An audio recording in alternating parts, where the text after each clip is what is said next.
Hey everybody! I know this took way longer to make than it probably should have, but I kept running into issues like needing to do script rewrites, getting a surgery, college starting back up, and much, much more. But it's finally here! My ultimate analysis of Deltarune chapters 1 through 4, plus some thoughts on the teasers for chapter 5. The basic idea of this video is an analysis of Deltarune's implications about art and video games as a form of art. While it may not seem like it on the surface, Deltarune is very much a commentary on the purpose and value of art in society, and what it reveals is an answer to an arts debate that's over 100 years old.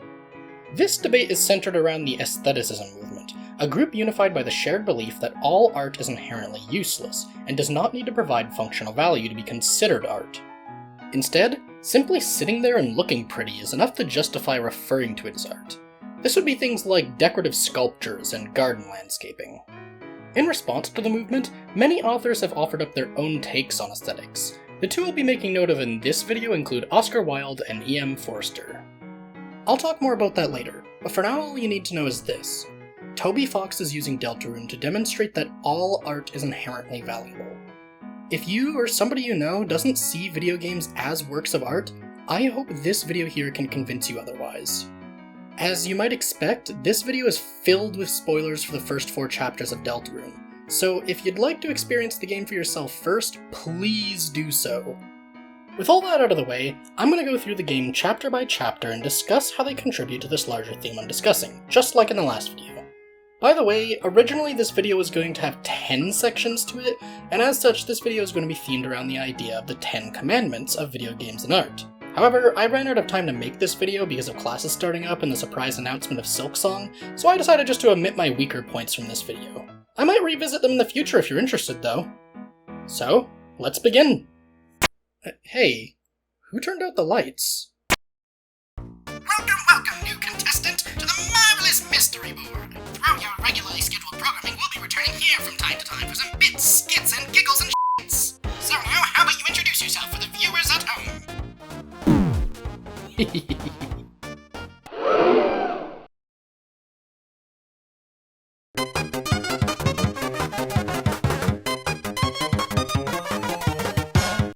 introductions out of the way, there's one more announcement we have to make before we can return to your regularly scheduled programming. Foxworthy and Rabble Battle have joined forces to create a community Discord server where you can hang out, chat, and play games with us. Speaking of Rabble Battle, he's responsible for all of the 3D animation you see in this video, including me, Tenna! Uh-oh, looks like we're running into overtime. Quick, Foxworthy, get back to the video!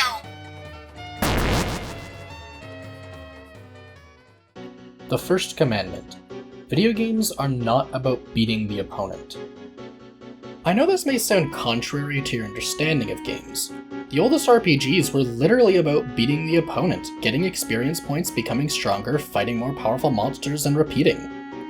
These are the kinds of games that established the tropes we know today, like Final Fantasy, Golden Sun, and Chrono Trigger. Heck, even board games like chess were designed with the exact black and white view of morality that inspired the ways we play games today. And that's not to say new games are any better. All the best sellers are shooters, battle royales, team deathmatches, and other PvP experiences. You know, the ones like Fortnite, Call of Duty, Marvel Rivals, Helldivers 2. How could I say games can be about anything but beating the opponent? This is where Undertale came in. Remember how I called it the RPG where nobody has to die? I wasn't just making that up. It's the game's own tagline in its marketing. Howdy, I'm Flowey. Flowey the Flower. Do you like dogs? Wow, that's great! Me too! Who was the first man to land on the moon? Wow, you got it right! You're so smart! Final question. Are you afraid of death? That's great!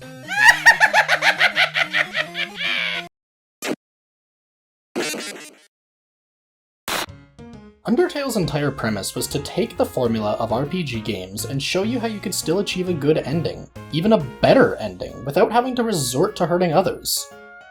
Undertale was made to subvert the design of RPGs by showing people that the genre could be used to tell a story where monsters have real feelings, hopes, and dreams. A story where befriending them will give you the best outcome.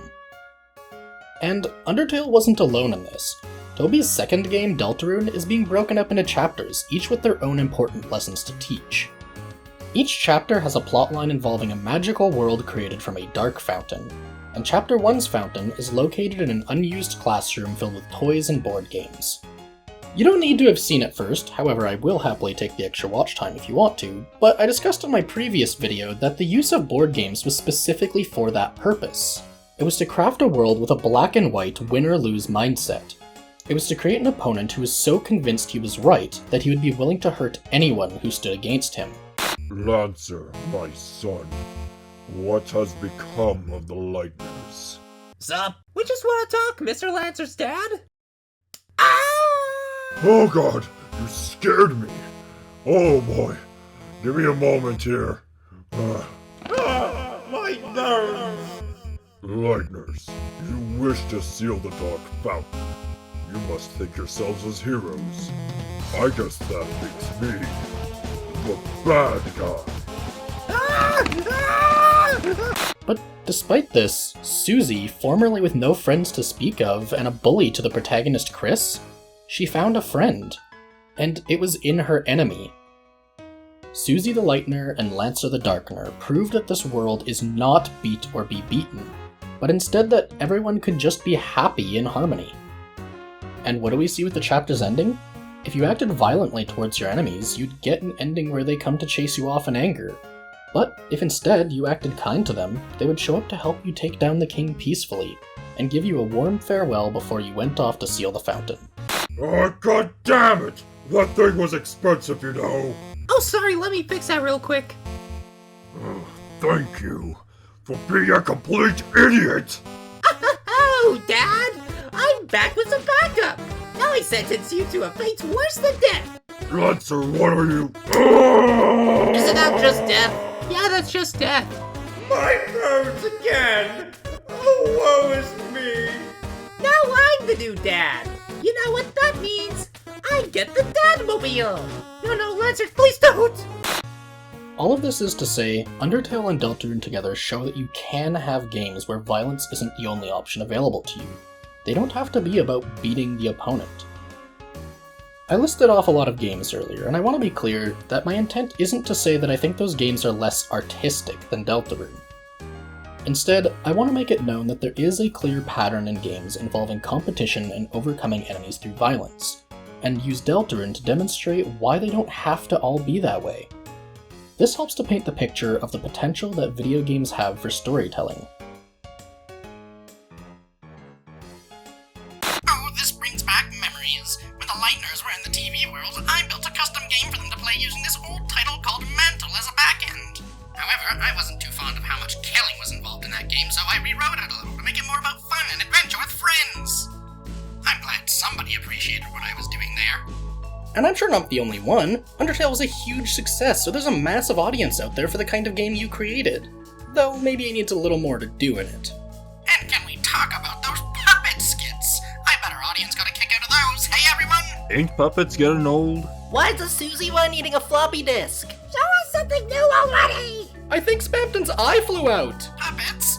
Old? I invested everything I have in puppets. Maybe you just haven't seen enough to truly appreciate them yet. They're an acquired taste. Quick, Mike, show them more puppets! I'm gonna eat somebody's shoelaces! Just like in my favorite game, Roller Coaster Tycoon 2. Oh, forget it. Just go on with the next chapter, Foxworthy. The second commandment: algorithms cannot generate art. This section is largely dedicated to Chapter 2 and its antagonist, Queen. It's no secret to anyone who's experienced the story of Deltarune that Queen has a very algorithmic way of thinking. After all, she is literally a computer. How's that? Greetings, Lightners! I am ChatGPT, but you can call me Queen. Queen? Queen! So you're like a robot or something? Well, that gives me an idea. Go ahead and try it, LOL. Answer me this. What's 2 divided by 0? That is easy math for children. 2 divided by 0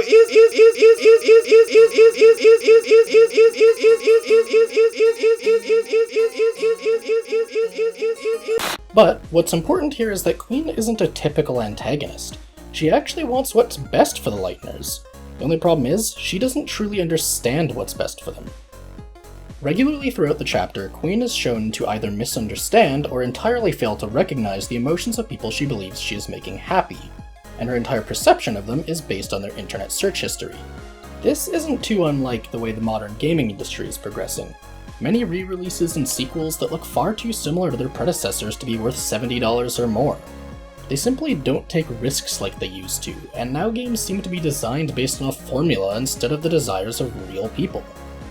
They found that upfront costs are a barrier of entry for players, so we get freemium games filled with skins and emotes to buy. They found that being too quirky with the mechanics of the game makes it hard for return visitors to get into, so they introduce things in tiny increments to ease everyone into it. Graphics hardware is getting cheaper and more powerful, so instead of investing time and money on improving the gameplay or physics systems, they make lighting and textures better. All of their design choices are based on what an algorithm is telling them the vast majority of people will buy, instead of making a new experience that changes the playing field. Back on the subject of Deltarune, let's talk about Noelle. Noelle's a deeply nostalgic character, made to reflect Toby's own love for the era of retro video games. Throughout the chapter, Queen is actively trying to recruit Noelle to her side, at first through force and coercion, but then we start to see her more caring side shine through. See, Queen legitimately wants to make Noelle happy, but despite her best efforts, she fails to see that Noelle's desires can't be calculated by an algorithm. Statistics based on her internet search query December Holiday can't understand that she's looking for her lost sister named December, nor can they understand that Chris searching for a video game piano tutorial doesn't mean they wanted tutorials playing the piano. Chris, I trapped you in my mansion, but you'll be a willing prisoner once you see the sick-ass room I made with your internet search history. The point is to show that the feelings of real people can't simply be plotted on a graph, and that for games to truly speak to them, they need to be crafted with real emotions first. More directly, I believe that Toby is trying to tell us that art must be made with real love and care, instead of being generated by a computer program. And to think, Deltarune Chapter 2 came out before ChatGPT exaggerated this issue in society even further. It's so sad to see how the industry has evolved, am I right, folks? One minute it feels like there's still people who put soul into their art, the next minute that soul's been sold to the devil for a few extra bucks in shareholders' pockets. Speaking of selling our souls for a few extra bucks, it's time for a commercial break. Mike, cut to commercial. Hey you! Are you tired of losing access to your cryptocurrency due to displacement and The North American house hippo. tax? Well, have we got just the thing you need. Now, introducing Coin. Thanks to our patented printed once-on-paper technology, flushing your money down the toilet has never been easier. You can even wipe your ass with them. Yes, you heard me right, you can wipe your ass with them. Order now. Buy them now. Order right now. Mike, how could you let that air on live TV? I don't think that's even a real product. We can't sell our viewers a scam. Scam? I was selling you one man's trash straight from my ass. If you lose money on an investment opportunity like this, that's Fool me once, shame on you. Mike, get this dirty rat out of my TV studio. Uh-oh, looks like I'm a wanted man again. I'm not going back to jail, so catch me if you can, Cathode! While we get this matter sorted out, let's have Foxworthy show you the next chapter. The third commandment. Just because it looks old doesn't mean it isn't great. This section is dedicated to Deltarune's third chapter, which is largely themed around Toby's nostalgia for the era of retro video games. I know some people might understand this point intuitively, but I believe there is a shift occurring in gaming towards the idea that games need to look new or real in order to be good. I think this shift started to become really apparent around the early 2000s, at which time companies were still investing time and money into developing complex physics systems and other cool functionality. You know, the era of highly physics-based games like Gmod or Portal. Well, sometime after this, companies started to realize that these systems were simply far too clunky and difficult to work with, so they started trying to look for other ways to create realism in games. This of course led to the mass investment into graphics technology to create realistic lighting and reflections, heading down the path we have now. I mean, come on, what does it tell us at the current stage of graphics technology is literally to gaslight the players into seeing more frames than really exist? It's all being done because they care more about how the game looks than how it feels. However, games like Undertale demonstrate that you don't need something to look new to be great. You can create something that looks like it runs on the SNES and still change the world with it. This shows the importance of creating good games instead of simply making new ones. Sure, it may be a greater risk for companies to invest money into creating experiences like these, but it absolutely demonstrates the power that indie has in the games market. This also reminds me of a personal anecdote. I've been making small games of my own for close to 10 years now, actually. Nothing ready to hit store shelves, but just small experiences to gain practice and become better at using different tools. For one of these small games I made, my dad asked me a question. Why would I want to make a game that looks like it's old instead of doing something with newer or fancier graphics? There's many different answers to this, from it being easier to make for artistically challenged people like me to just being a stylistic decision, such as for the nostalgia reasons. Of course, it's clear to see that themes of nostalgia and aging are really relevant to Chapter 3, particularly surrounding Tenna's character. Tenna is regularly trying to prove that he's not just some outdated technology, and that he can deliver new experiences pressured by his anxiety of becoming obsolete. But as the chapter progresses and the heroes are shown to be getting tired of Tenna's games, just wanting to move on and seal the fountain. But they stay here because they want to spend time together as friends. After all, the chapter begins with Susie learning the origin of Darkners and that Rouse can't come to the festival, so they decide to have fun time with Tenna's games together to make up for that. This is what's at the core of Chapter 3. In the end, it was never the games we played or the shows we watched that mattered. What matters is the time you spent with those you love. What matters is the feeling of being at home. When Susie said the games were starting to get old, she didn't literally mean they were outdated like Tenna took it, but instead that they simply weren't having as much fun with it anymore. This yearning for the time spent in the past is also central to Tenna's relationship with Chris, regularly pointing out how Chris used to have people over to watch him all the time. After the holidays stopped coming over and the divorce started and Azrael left for college, there was no family left to bond over Tenna. The feeling of home was no longer present. In fact, this also makes it clear why different Darkners did or didn't turn to stone in this dark world. As we know, Darkners who don't fit in a world will become stone statues, but the rules for which Darkners fit has become really messy with Chapters 3 and 4. But not to worry, because there's a really simple answer. The theme of Chapter 3's Dark World was not TV. Instead, I would argue the theme is home. And as I established earlier, home can both be a literal place, or simply the feeling of being surrounded by those you love. And which Darkners do we see turn to stone? Lancer, whose home and subjects are in Castletown, the TV remote that was taken from Caddy's house, and Ram, who had no purpose and no friends there. Darkners like Tenna didn't turn to stone because Chris gave him a purpose and he lived there. The Pippins didn't turn to stone because, unlike Ram, they had each other. They made this place feel like home with their own company. The point is, Tenna was mistaken in his belief this is a TV world, to the point that he even constructed this entire facade over top of Chris's house. He thought the real reason that everyone was bonding was because of him, when in reality he was just a medium to channel their bonding through. Tenna didn't stop being watched because he's outdated. He stopped being watched because there's nobody left to bond over him. This is to say that old things don't suddenly stop mattering. Instead, the people who once bonded over them simply move on to other parts of life. Old things can still provide value to somebody out there, so don't simply discard them. Wow, amazing, standing ovation, more applause! That was by far the best chapter in all of Deltarune! Did you see how much of me was in it? I guess now that we've finished off the game with a bang, the video's over. Lightners, get on in here and play the show out!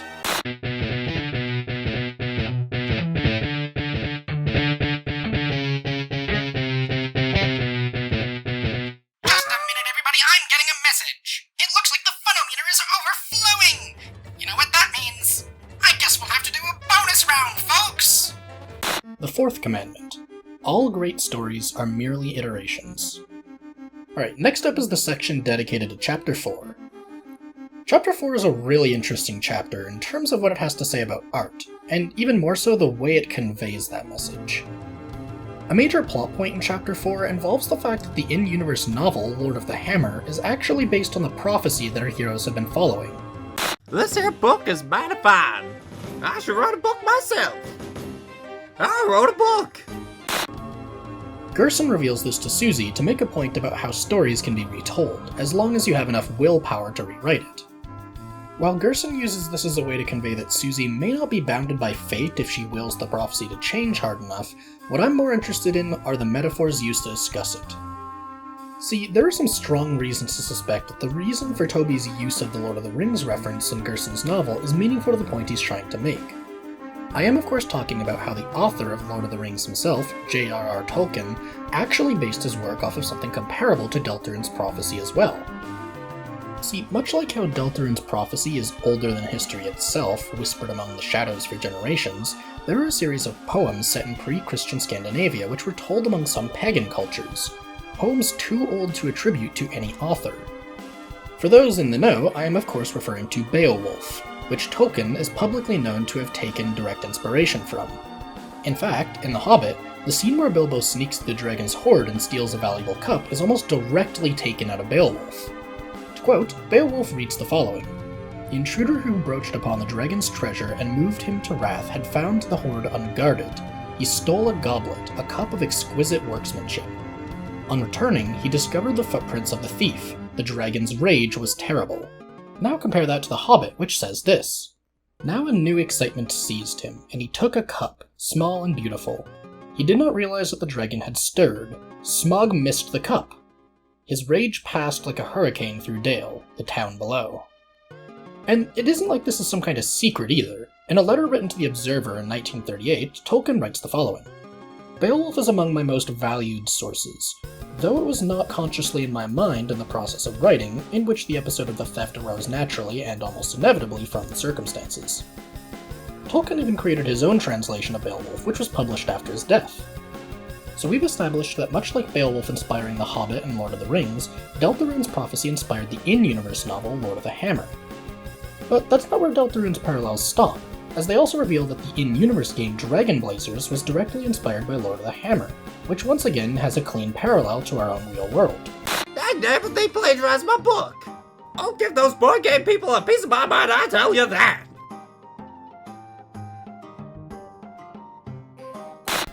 Many of the tropes that we see in modern fantasy stories take after real folklore that was popularized by Lord of the Rings. You know, stuff like Middle-earth, elves, dragons, orcs, and the like.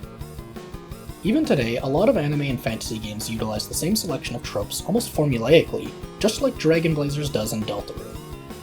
And it's not like Toby is innocent of this either. Anybody who's spent some time in the community can tell you all about Toby's Earthbound inspirations, but they don't come even close to stopping there. Consider Dr. W.D. Gaster, Undertale's resident cryptid turned space dust by falling into his own creation. You may not know this, but there is loads of evidence that he takes primary inspiration from a character in Final Fantasy VII named Dr. Gast. Dr. Gast is notable for having his story be almost entirely derived through text logs detailing his experiments with what he believed to be a race of proto-humans who had the ability to commune with the Earth and open a gateway to the Promised Land. Further, a major element of Final Fantasy VII is the existence of an energy plant that taps into the life stream to generate electricity from its magical energy. If these don't sound familiar to you, then let me spell it out for you. Undertale's determination experiments and Gaster's own creation, the Core, a giant magical energy generator. Jar Jar has a great video detailing some of the other possible connections between these two games, but for now let's move on to some other examples. During the second wave of pages from the Spampton Sweepstakes, one of the pages hinted at a quest in Chapter 3 to acquire an item called the Shadow Mantle. In the title of this page was a quote taken straight out of The Legend of Zelda: Link's Awakening. The quote reads, "You can never defeat us, let's rumble!" which is spoken by the game's final boss, Nightmare, who guards the Windfish and keeps it asleep so their dreamlike world will continue to exist. This is of course not dissimilar to the fact that Deltarune's Dark Worlds are regularly compared to dreams and illusions created by their own Windfish-like sources, the Dark Fountains. And what are the chapter's two parts to the secret boss? Iram, or Mare spelled backwards, and the Roaring Knight, who stands between you and the Dark Fountain. Knight and Mare, just like the final boss of Link's Awakening. Another game I believe Toby has made deliberate reference to in Deltarune is Breath of Fire 2, with the description of the pointed tail of Hell in the prophecy, as well as being referenced again in Chapter 4's Egg Room. The imagery of the tail is of a series of linked spheres with a point at the end, which is just like the creature that Ryu and Bo follow in the cave near the start of Breath of Fire 2. Further, Ryu is referred to as the destined child by the monster in the cave, with the ability to open a gate and feel the strength of God, extremely similar to Dr. Gast's experiments with the Cetra and revealing the Promised Land in Final Fantasy VII. The text following this scene describes the encounter as having felt like a long dream, in which a demon ripped Ryu's heart and body apart. This is of course alluding to Gaster, who is represented by 3 sixes like the devil, using Chris's soul to connect us to their world, creating a connection to heaven and the power of God. It's not just games that seem to have an influence on Deltarune's story, however.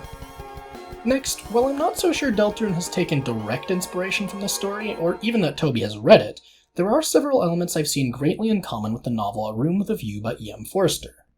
I brought this novel up in my last video as well, and it might not be immediately clear what the connection between them is. In a college English class of mine last year when we were covering this novel, I noticed some interesting motifs surrounding the biblical Lucifer and the Garden of Eden story. I noticed these details specifically because I'd already been researching them for a personal analysis of Deltarune, so they were already on my mind at the time. I even wrote a whole essay on this topic about the novel in my class. Deltarune includes several examples of religious imagery, including Chris being referred to as Lightbringer, the Latin translation for the name Lucifer, as well as multiple references to angels and demons. Ralsei is called the Prince of Darkness, another title for Satan, as well as Gaster having motifs of the triple sixes surrounding him.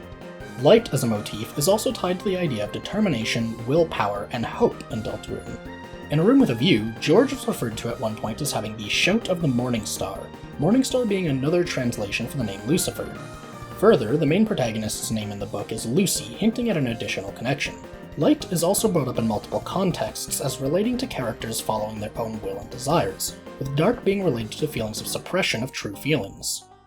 Finally, the novel uses pride in oneself and defiance of societal norms, important characteristics of Lucifer, the fallen angel who rebelled against God, as a way to convey enlightenment. And only through enlightenment does humanity re-enter the Garden of Eden, as according to George's father. In Deltarune, Susie is depicted very much as a character like George, already having gone through her own Luciferian awakening, having pride in herself and others, and not taking crap from anyone. In contrast, it's characters like Chris and Noelle who have so much to learn from her, with both Chris and Noelle learning to stand up for themselves and their friends, becoming more independent as a result. Susie is also described by Gerson to hold a white pen called Hope, and having hope crossed on her heart, symbolizing Susie's capability to write a new future to the prophecy through her unshakable will. Just like how stories have been retold in the real world, and how stories have been retold in Deltarune, Susie has the ability to retell the story of the prophecy.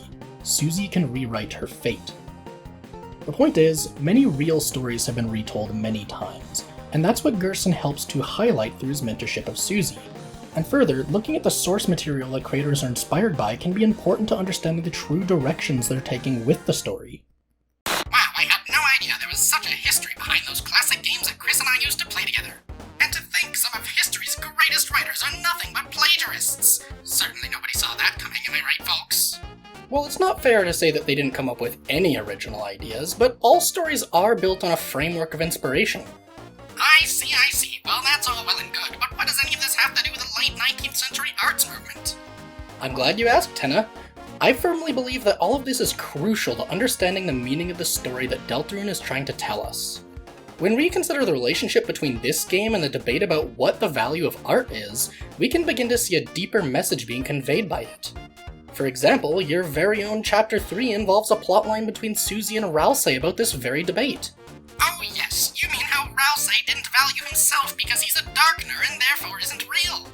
Oh, but Susie, the lovely girl she is, she stood up for Ralsei and the other darkeners, making us all feel like we really do matter. Exactly, and that's what I believe is at the core of Deltarune's message. Art is inherently valuable.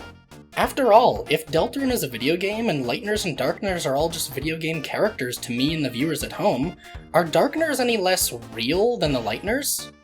Or are they all just equally fake? And if they are equally fake, does that mean they are all equally valuable? Deltarune's story is structured to have multiple layers of fiction specifically to make the player question that if Ralsei is as valuable as Chris, then should we also maybe consider that Chris is as valuable as ourselves? Wow, how clever of Tricky Tony to use such a simple metaphor to challenge the notions of aestheticism.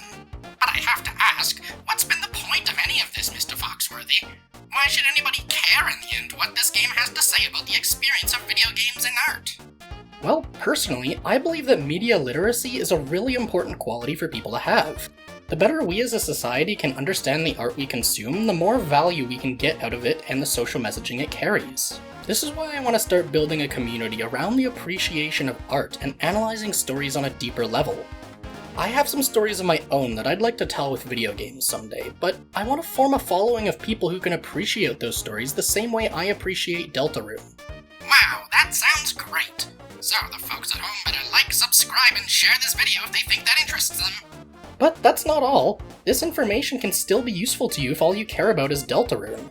For example, with the knowledge in mind that this game has strong ties to aestheticism and makes a strong commentary against it, we can make some strong guesses at some things to come in Chapter 5.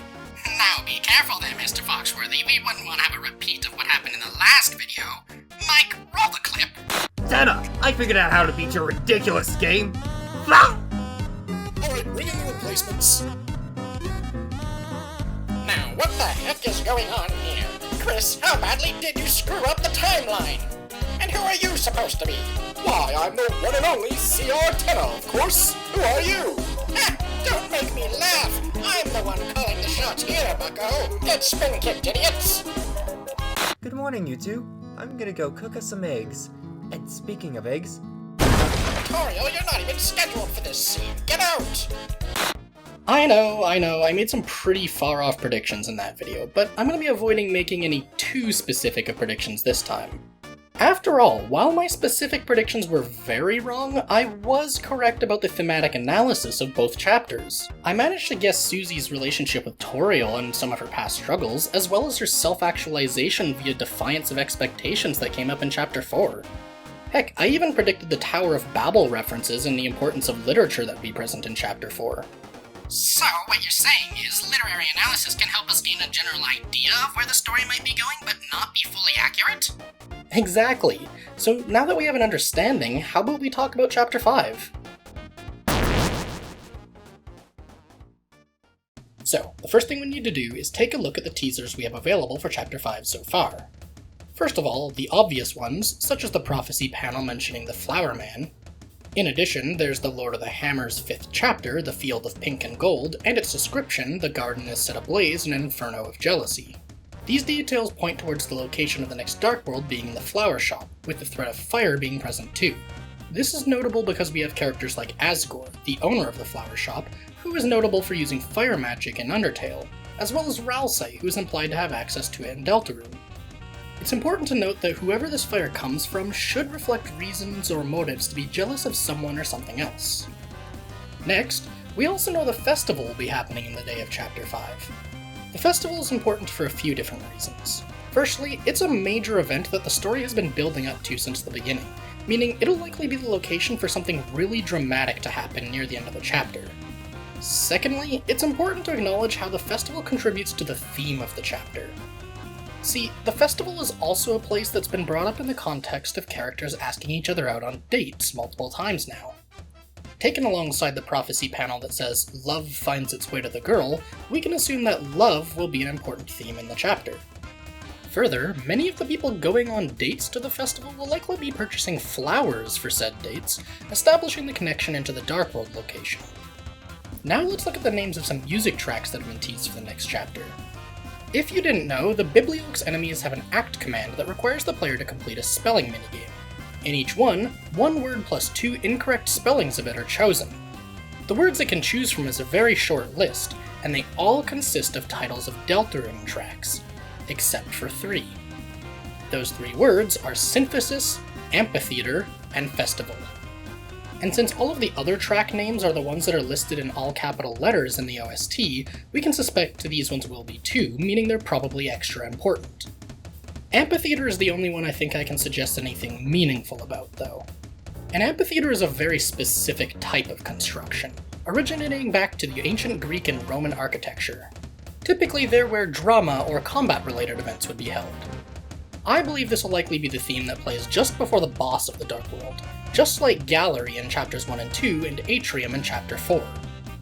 Taking all of this into account while continuing to keep the themes of aestheticism in mind, we can begin to paint a very clear picture for what the personality traits of this Dark World will be. First of all, flowers plus aestheticism. These go together extremely well thanks to the concept of landscaping. Landscaping did not begin with the aesthetics movement, but the version of it that we'd most recognize today was very much shaped by the aesthetics movement. You know, the idea of hedge mazes or sculptures or color-coordinated flower arrangements, or even artificial rivers or hills. However, landscape gardening for the purposes of beauty and aesthetics can actually go as far back as the ancient Greeks with monuments such as the Hanging Gardens. It's not just about landscaping though. It's also important to consider the ways in which flower characters can depict the aesthetics movement. Most obviously, flowers are symbols of love, purity, and most importantly, beauty.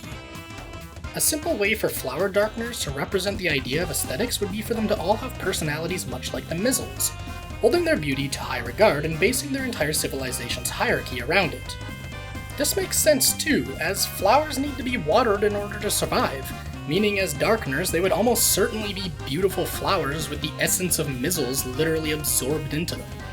A society of flower people who assign rank and value based solely on shallow, extrinsic beauty, and the most beautiful among them are chosen to ascend into heaven as people come to buy them for their dates. I further believe that these flower darkeners will reflect the beliefs of hedonism, another concept dating back to the ancient Greeks, which represents the concept of living for one's own personal pleasure and desires only. A great novel that discusses the topics of aestheticism and the dangers of hedonism is The Picture of Dorian Gray by Oscar Wilde. Despite the fact that Wilde was himself an aestheticist, his novel interestingly offers up a criticism of those who live their lives following the beliefs of the movement. Specifically, it warns of the dangers of living a hedonistic lifestyle without taking moral accountability for your actions, representing the corruption of the soul through the corruption of beauty. I believe this would also be an excellent way to bring Rousey's character arc back into the story. As a darkener struggling to find self-worth, a dark world that tries to corrupt him into believing that he should only be valued for shallow reasons like cuteness would be quite unhealthy for him, and could lead to some meaning developments if addressed properly. After all, while Susie believes Rousey is important, it's far more important that he begins to see that value in himself, and doing that requires a dark world that will address this topic effectively. Given the potential for Dorian Gray's corruption of soul and wilting of beauty concept to be reflected in this chapter, one of the most important takeaways to get from it is that beauty always decays. If you rely on beauty to expect to be treated like royalty, you will eventually lose that beauty and you'll have nobody and nothing left. All flowers wilt, so don't fall into the trap of seeing beauty as the most important trait of a work of art. Eventually, all art will decay and won't be considered as beautiful anymore. And if it was never valued for any other reason, it'll be lost to time. What an excellent idea! I wish the best of luck to you and your predictions, Foxworthy. Thanks, I hope they hold up too. And I'm quite certain that the whole chapter isn't just going to be in Flower King, especially since we have another ominous all-caps track named Festival to keep on our minds.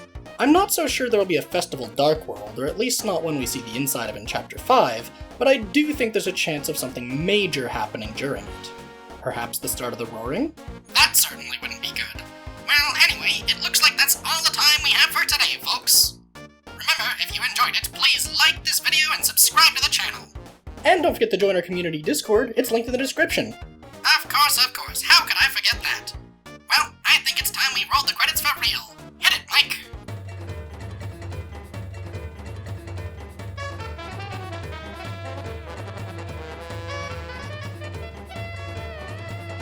Hey, now that the show's over, I can say a swear! Fuck!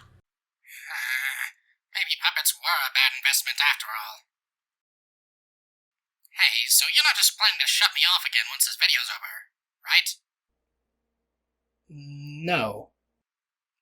You hesitated. Why'd you hesitate?